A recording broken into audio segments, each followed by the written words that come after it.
محمد وعلى آل وأصحاب سيدنا محمد صلاة تكون للنجاة وسيلة ولرفع الدرجات کفیلہ۔ محترم حاضرین، پچھلے جمعہ ہم آخر میں توبہ کے بارے میں بات کر رہے تھے، اور جس توبہ کی بات ہو چکی وہ افراد کی توبہ ہے، اور افراد کے گناہوں سے بچنے کا، ان کے وبال سے بچنے کا طریقہ ہے۔ لیکن اس دنیا میں انسان قومی حیثیت سے، ملت کی حیثیت سے اور اجتماعیت میں وہ زندگی بسر کر رہے ہیں۔ جس طرح ہم ہیں کہ ایک ملت اسلامیہ ہے جو اپنے عقائد کے اعتبار سے، اپنی کتاب کے اعتبار سے، اپنے رسول کے اعتبار سے، اپنے اللہ کے خالق کے و معبود کے اعتبار سے ان میں ایک قدر مشترک ہے جس نے انہیں ایک ملت بنایا ہے۔ لیکن اس ملت کے اندر مختلف قومیتیں ہیں۔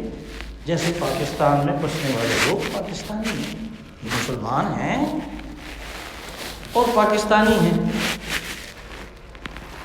اب اگر کسی سے قوم سے کوئی گناہ ہوتا ہے اور وہ ہوتے ہیں تو ان کی بھی تو توبہ کا طریقہ ہوگا۔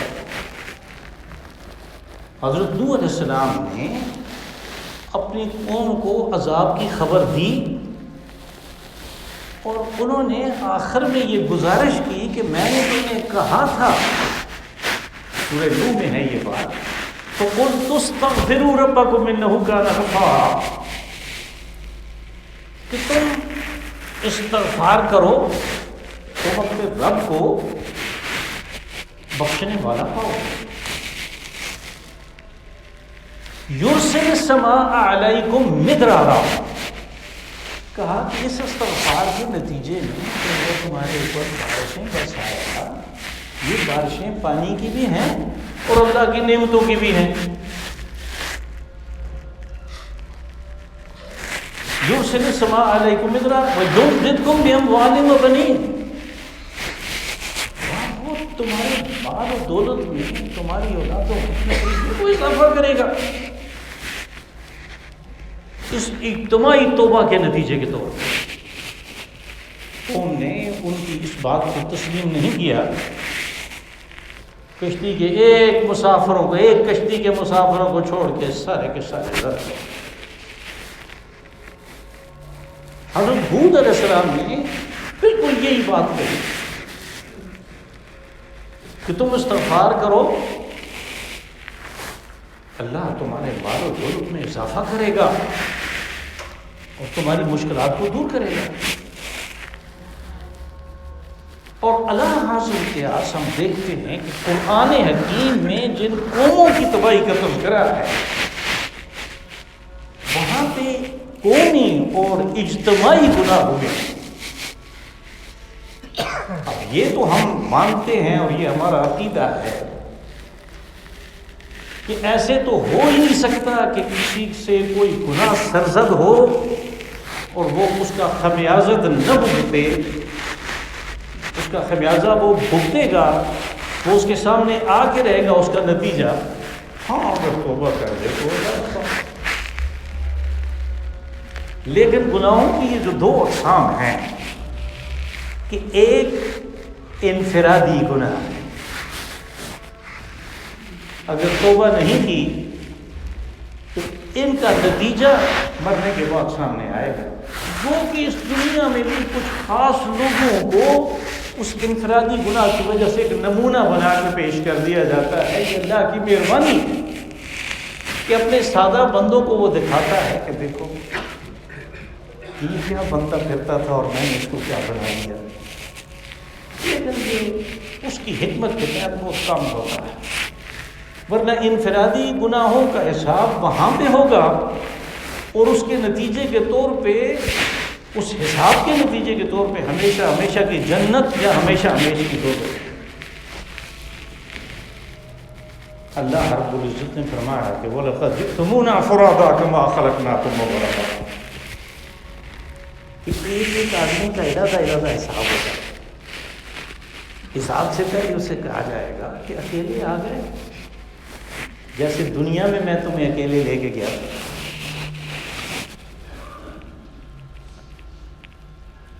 اب جو تم نے جو کرتوت کیے ہیں ان کا حساب. لیکن دوسری طرف جو اجتماعی گناہ ہے، ان اجتماعی گناہوں کی سزا وہاں پہ نہیں ہے. یہ نہیں ہوگا کہ یہ سارے پختون ان کو دوزخ میں یا سارے پختون ان کو جنت میں کیونکہ انہوں نے یہ کیا یہ نہیں. وہاں پہ افراد کا حساب. اجتماعی گناہ اس کی سزا اس دنیا میں. اور جو اجتماعی طور پہ کسی معاشرے نے، کسی قوم نے، کسی گروہ نے جو اچھے کام کیے، اس کا نتیجہ اس دنیا میں ان کے سامنے آئے گا. وہ دیکھیں گے، ان کی نسلیں دیکھیں گے. یہ اللہ کا قانون ہے. اس قانون کی مزید وضاحت حضرت یونس علیہ السلام کے واقعہ سے ہوتی ہے. حضرت یونس علیہ السلام کی بعثت بنی اسرائیل میں حضرت سلیمان علیہ السلام کے بعد اور حضرت عیسیٰ علیہ السلام سے پہلے یوں سمجھ لیں کہ یہ جو 1200-1300 سال ہیں ان کے وسط میں. یہ وہ زمانہ ہے کہ جب نینوا میں ایک بہت ہی زبردست متمدن قسم کی حکومت تھی، اور ان کی ٹھیک ٹھاک، یعنی یہ نینوا تو اس کا مرکزی شہر تھا، تو اس کے چاروں طرف یہ جو اب موصل وغیرہ اور یہ علاقے ہیں عراق کے، اور جس میں فلسطین کے بھی کچھ حصے آ جاتے ہیں، یہ نینوا کی سلطنت تھی اور بڑی متمدن اور بڑی متمول قسم کی سلطنت تھی. ان میں رسول مبعوث ہوئے حضرت یونس علیہ السلام. ان کے نام قرآن پاک میں ایک پوری سورت ہے، اور پھر اس سورت کے علاوہ 5 اور جگہوں پہ بھی ان کی زندگی کے جو دوسرے حصے ہیں ان کا تذکرہ ہے. حضرت یونس علیہ السلام اپنی قوم کو توحید کی دعوت دیتے رہے. یہ متمول کھاتے پیتے لوگ تھے، اور متمردین جو ہیں وہ یہ سمجھتے ہیں کہ چونکہ ہمارا نظریہ درست ہے، ہمارے اعمال درست ہیں، اس لیے ہم کھاتے پیتے لوگ ہیں، ہمیں کسی چیز کی کوئی شرم نہیں. حالانکہ یہ اس بات کی کوئی دلیل نہیں. کسی کے حالات کا، معیشت کا اچھا ہونا، کہیں پہ امن کا ہونا، یہ اس بات کی کوئی دلیل نہیں کہ ان کے نظریات، ان کے عقائد بھی درست ہیں. ہمیں بھی آج کل یہ بڑی سمجھانے کی کوشش کی جا رہی ہے کہ ہمارے طرز زندگی کو اپناؤ، ہمارے جیسے ہو جاؤ. یہ بات درست نہیں. حضرت یونس علیہ السلام انہیں اس توحید کی دعوت دیتے رہے، لیکن انہوں نے مان کے نہیں کیا. اب یہ اللہ کا قانون ہے اور رسولوں کی یہ سنت ہے کہ وہ جب دیکھتے ہیں اپنی بصیرت سے کہ یہ قوم تو اب مان نہیں رہی اور یہ عذاب کے لیے معاملہ تیار ہو گیا ہے، تو وہ پھر اللہ کے حکم کا انتظار کرتے ہیں. جب ہجرت کا وقت آتا ہے، حکم آتا ہے، تو وہ ہجرت کرتے ہیں. اور یہ انتظار تمام رسولوں نے کیا. جن کے پیچھے ان کی قوموں میں عذاب آیا، سب نے انتظار کیا. رسول اللہ صلی اللہ علیہ وسلم کے قتل کا منصوبہ چند دن پہلے یا چند ہفتے پہلے بن چکا تھا، اور بالکل وہ ہر وقت ان کو نگاہ میں رکھتے تھے. ان کے لیے آدمی مختص ہو گئے تھے کہ انہوں نے وار کرنا ہے، لیکن ابھی حکم نہیں آیا تھا ہجرت کا. جب حکم آیا تو پھر آپ نکلے. لیکن حضرت یونس علیہ السلام سے، جیسے قرآن پاک سے معلوم ہوتا ہے کہ ان سے تھوڑی سی عجلت ہو گئی، تھوڑی جلدی ہو گئی. جب انہوں نے دیکھا کہ عذاب کے لیے تیار ہیں تو وہ ان سے ناراض ہو کے چلے گئے. وَظَنُّونِ إِذْ ذَهَبَ مُغَاضِبًا فَظَنَّ أَن لَّن نَّقْدِرَ عَلَيْهِ فَنَادَىٰ فِي الظُّلُمَاتِ. کہ جب وہ غضبناک ہو کے غصے میں آئے وہ چلے گئے ان کو چھوڑ کے، تو پھر وہ واقعہ ہوا کہ جس کشتی میں سوار ہوئے وہ بھنور میں پھنس گئی. لوگوں نے کہا کہ کوئی اس میں بھاگا ہوا غلام ہے، انہوں نے کہا میں ہوں. ان کو احساس ہو گیا، لیکن انہوں نے کہا کہ یہ تو بہت ہی شریف النفس قسم کا آدمی نظر آتا ہے. انہوں نے پھر پورا اندازی کی، وہ پورا 3 دفعہ ان کے نام نکلا. پھر انہوں نے اس دریا میں، جو ہمارے مفسرین کہتے ہیں کہ یہ فرات تھا، دریائے فرات میں ان کو ڈال دیا. انہوں نے اتنی پھر چلان لگا اور پھر مچھلی نے ان کو نگل لیا. جب قوم نے پیچھے سے دیکھا، نینوا والوں نے، کہ وہ جس بات کا کہتا رہا ہم نے مانی تو نہیں ہے، لیکن وہ تو چلا گیا. تو ان کو احساس ہوا کہ ہم سے غلطی ہو گئی. تو انہوں نے اجتماعی توبہ کی. اجتماعی توبہ اس طرح انہوں نے کی کہ وہ باہر نکل آئے، ان کو تو زیادہ معلومات نہیں تھی، اور اپنی عورتوں اور بچوں اور بوڑھوں سمیت سارے نکل آئے. بلکہ یوں بھی ہے روایات میں کہ وہ اپنے مال مویشی بھی ساتھ لے. اور پھر انہوں نے توبہ کی کہ یا اللہ ہم اس بات کو تسلیم کرتے ہیں جس کی تلقین یونس کرتا تھا. اس سے زیادہ انہیں کچھ پتہ نہیں تھا. اللہ نے ان کی یہ شرمندگی قبول کر لیا، اور وہ عذاب جو آیا ہی چاہتا تھا اور جو بھانپ لیا تھا حضرت یونس علیہ السلام نے، جو بھانپ لیا تھا تو وہ نکلے تھے، اس کو ٹال دیا. اور سورہ یونس میں جو آیت میں نے آپ کے سامنے پڑھی، اس میں باقاعدہ یعنی تأسف کا پہلو پایا جاتا ہے، افسوس کا، کہ لولا کانت قریۃ آمنت فنفعها ایمانها الا قوم یونس.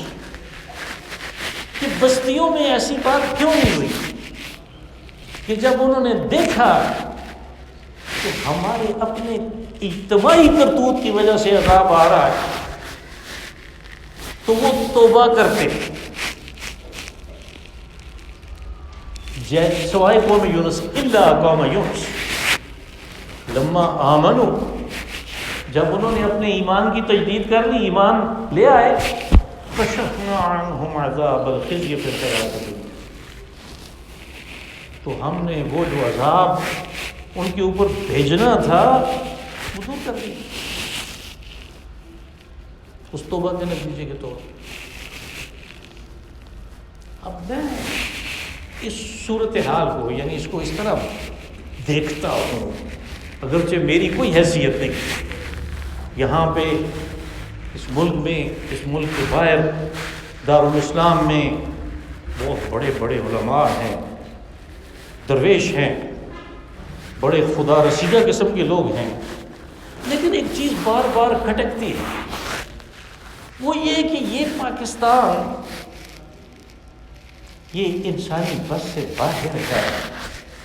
یعنی جب ان حالات کا بغور آپ مطالعہ کرتے ہیں کہ جن میں یہ ملک بنا، ان باتوں کو چھوڑ دیں جو بچوں کی کتابوں میں مطالعہ پاکستان میں. اصل حقیقت جو ہے وہ ایک ناممکن سی بات ہے کہ انگریز کے پنجے سے اس کو نکالنا، آگے دوسرا پنجہ یہود کا ہے اس سے اس کو نکالنا، اور پھر اس کے بعد جو حالات ہوئے یعنی ان میں سے اس کو نکال باہر کرنا، یہ اصل میں اس وعدے کی وجہ سے ہوا جو ہم نے، ہمارے آباء و اجداد نے اپنے اللہ سے کیا کہ تو ہمیں زمین کا ایک ٹکڑا دے، ہم اس دنیا میں اس کو تیرے قانون کو نافذ کرنے کی جگہ بنائیں گے، اور نتیجے کے طور پہ اس کی جو نورانیت ہے اس نظام کی، وہ پوری دنیا میں پھیلے۔ یہ ہم نے وعدہ کیا، اس نے کہا یہ ایک انعام اس دنیا والوں پہ اللہ نے کیا 27 رمضان المبارک کو قرآن پاک اتارا۔ دوسرا انعام اس علاقے کے لوگوں کو، مسلمانوں کے اوپر کیا کہ 27 رمضان المبارک کو پاکستان بنا کے دے دیا، اور وہ کتاب بھی ان کے پاس موجود ہے۔ لیکن پھر کیا ہوا؟ اس وعدے کو نبھانے میں ہم نے کیا کیا؟ ہم نہ صرف یہ کہ اس کو نبھا نہیں سکے، اس کو پورا نہیں کر سکے، ہم نے اس کے راستے میں اتنی رکاوٹیں کھڑی کی کہ اگر کوئی صحیح معنوں میں کوشش کرنا بھی چاہے تو وہ نہیں کر سکتا، اس کے لیے یہ ناممکن ہے۔ جو نظام ہمارے سامنے بنا کے، ایک عمرانی نظام بنا کے پیش کر دیا گیا، ایک سیاسی نظام پیش کر دیا گیا، اس کی موجودگی میں ہم اس 75 سال پہلے کے وعدے کو پورا نہیں کر سکتے۔ تو یہ نظام کس نے بنایا؟ جو اس کے راستے میں سب سے بڑی رکاوٹ اور پوری دنیا کے لوگوں کو اسلام سے روشناس کرنے کے راستے میں سب سے بڑا حجاب، وہ ہم ہیں۔ اور یہ اتنا بڑا گناہ ہے کہ جس کی معافی کی اگر ہم نے اس دنیا میں کوشش نہیں کی تو یہ آنکھیں بند ہونے کے بعد یہ معاف ہونے والا نہیں۔ بس میں معاملے کو اس طرف لے آ رہا تھا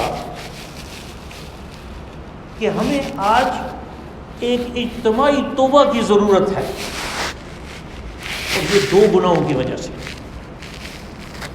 ایک گناہ یہ کہ ہم نے اللہ سے وعدہ کیا کہ ہمیں تو ملک دے، ہم اس میں اسلامی نظام نافذ کریں گے۔ ہم بھول گئے ہم نے کیا وعدہ کیا، وہ بھولتا نہیں۔ وَمَا كَانَ رَبُّكَ نَسِيًّا، آپ کے رب کے شان کے یہ خلاف ہے کہ وہ بات کو بھول جائے۔ یہ اس کے شایان شان ہی نہیں کہ وہ کسی چیز کو پشے پوچھتا، ہم بھول گئے۔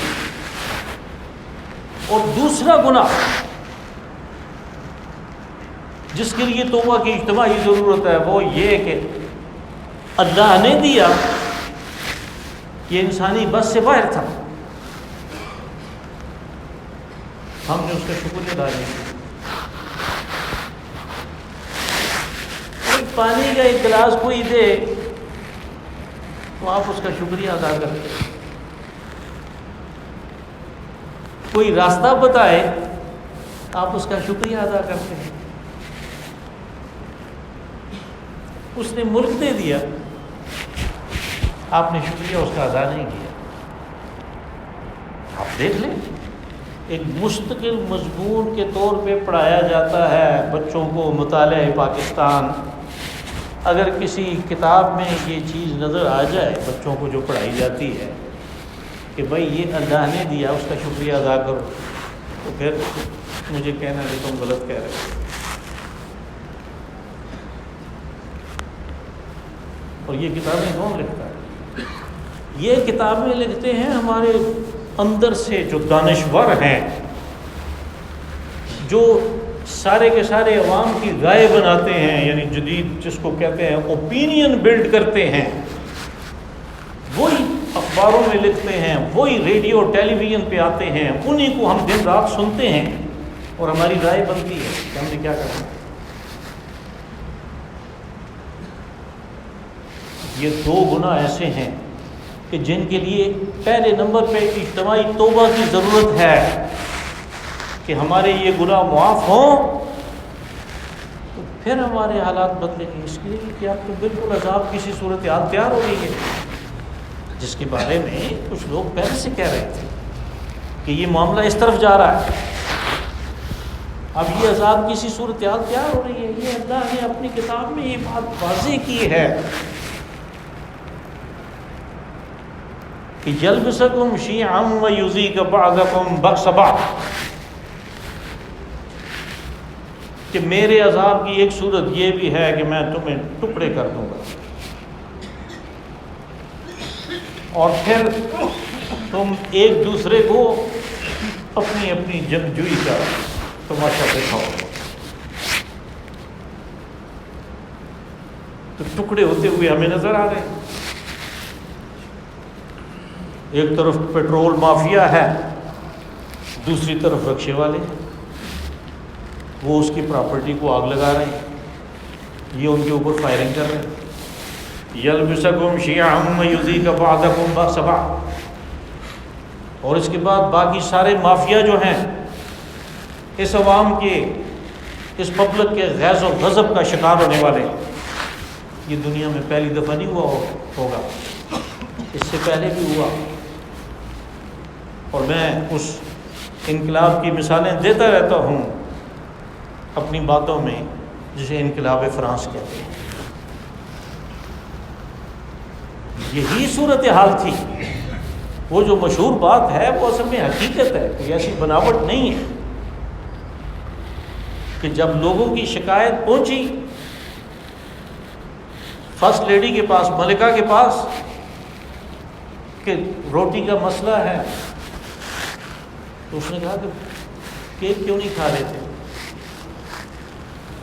یہ حقیقت ہے، ان کی اپنی کتابوں میں ہے یہ بات۔ پھر جب عوام کا وہ غیظ و غضب اپنے عروج پہ پہنچا تو انہوں نے اس بادشاہت کا تو خاتمہ کیا، ساتھ میں اس کی جو سرطانی شاخیں تھیں سارے ملک میں، ان کا بھی قلع کما کیا۔ 25 لاکھ سے زیادہ انسانوں کو پھانسی اس طرح لگائی کہ پھانسی گھاٹ پہ جگہ نہیں تھی، درختوں کے ساتھ لٹکا دیے۔ اور کس کو پھانسی لگانی ہے، کس کو نہیں لگانی، انہوں نے گاؤں کے باہر اندھا آدمی بٹھا دیا، نابینا، کہ تم فیصلہ کرو۔ پکڑ پکڑ کے ان کو لاتے تھے کہ جو استحصال کر رہے تھے، اور اس کے سامنے سے گزارتے تھے، وہ صرف ہاتھ دیکھتا تھا، جس کا ہاتھ نرم ہے اس کا مطلب اس نے کام نہیں کیا، یہ دوسروں کی دولت میں پڑتا ہے، اس نے کہا لٹکا دو۔ جس کا ہاتھ سخت تھا اس کو چھوڑ دو، یہ کام کرتا ہے۔ یہ بالکل یہ 250 پونے 300 سال پہلے کی بات ہے۔ پچھلی قرون میں تو جو ہوا سو ہوا، اور یہی حال سوویت یونین میں ہوا کہ جب مسئلہ بنا تو پھر اس ملک کے ٹکڑے ہو گئے۔ یہ ازبکستان اور کرغزستان اور تاجکستان اور دوسری ترکستان اور یوکرین اور آگے یورپ کے 2-3 ملک ہیں، یہ کہاں سے آئے؟ یہ سارے اس ایک سوویت یونین سے نکلے۔ اللہ کے فضل سے ہم مسلمان ہیں، تو قرآن و حدیث کی روشنی میں ہم اپنی منزل کا تعین کر سکتے ہیں۔ اس کے لیے ضروری ہے کہ سب سے پہلے ان 2 بڑے گناہوں کے لیے جو اجتماعی گناہ ہے، اجتماعی توبہ کا انتظام کیا جائے۔ یہ کیسے ہوگا؟ اس کے لیے ہمارے علماء اور ہمارے دانشوروں کو غور و فکر کرنا چاہیے اور وہ طریقہ اختیار کرنا چاہیے۔